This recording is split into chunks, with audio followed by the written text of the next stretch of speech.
तीनों उस चर्च की तरफ बढ़ते हैं। वहाँ पर ये लोग देखते हैं कि वो जानवर की तरह दिखने वाला मॉन्स्टर ऑलरेडी वहाँ पर है और वो पता नहीं कैसे अब पहले से भी ज्यादा ताकतवर हो चुका था।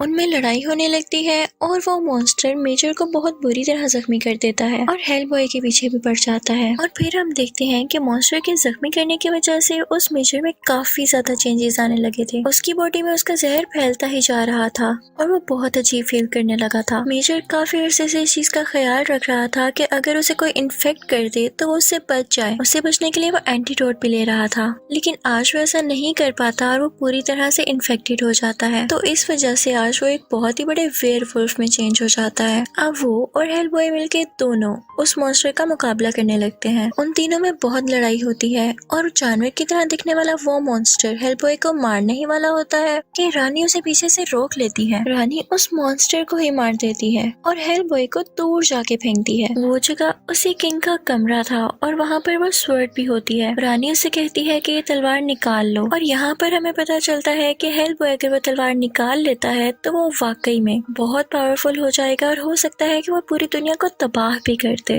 रानी को इस बात का पता था, इसीलिए वो उसे फोर्स करती है कि तुम तलवार निकालो और फिर हम दोनों इस दुनिया पर रूल करेंगे। लेकिन हेलबॉय यहाँ पर भी मना कर देता है। रानी यहाँ पर एक साजिश चलती है और हेलबॉय के फादर यानी प्रोफेसर को वहाँ पर लेकर आती है। हेलबॉय के ना मारने पर वो उन्हें उसकी आंखों के सामने मार देती है। हेलबॉय को यहाँ पर बहुत गुस्सा आता है और वो रानी को मारना चाहता था किसी भी तरह। वो गुस्से से वो स्वर्ड बाहर निकालता है और अब वो यहाँ पर बहुत पावरफुल हो गया था। उसके सर पर जो निशान थे अब वो बड़े बड़े सींगों में बदल गए थे। उसकी तलवार पर आग लग जाती है और वो बहुत ज्यादा ताकतवर हो जाता है और अब वो वैसा ही दिख रहा था जैसा वो खुद को अपने विजन्स में देखा करता था। जब हेलबॉय अपनी पावर्स में आता है तो ऊपर से हेल का दरवाजा भी खुल जाता है और हेल यानी जहन्नुम में जितने भी क्रिएचर्स थे वो सारे के सारे जमीन पर आ जाते हैं और तबाही मचाने लगते हैं। जब रानी ये देखती है कि हेलबॉय कितना पावरफुल हो चुका है तो वो कहती है कि मैं इसी को अपना राजा बनाऊंगी, क्योंकि हम जानते हैं कि उसका पर्पस दुनिया पर राज ही तो करना था। हेलबॉय का माइंड भी यहाँ उसके कंट्रोल में नहीं था क्योंकि उस पर बुराई हावी हुई थी। लेकिन तभी एलिस उसके फादर यानी प्रोफेसर की सोल को वहाँ पर ले आती है और उसका फादर उसे पीछे से आवाज देता है। वो उसे कहता है कि बेटा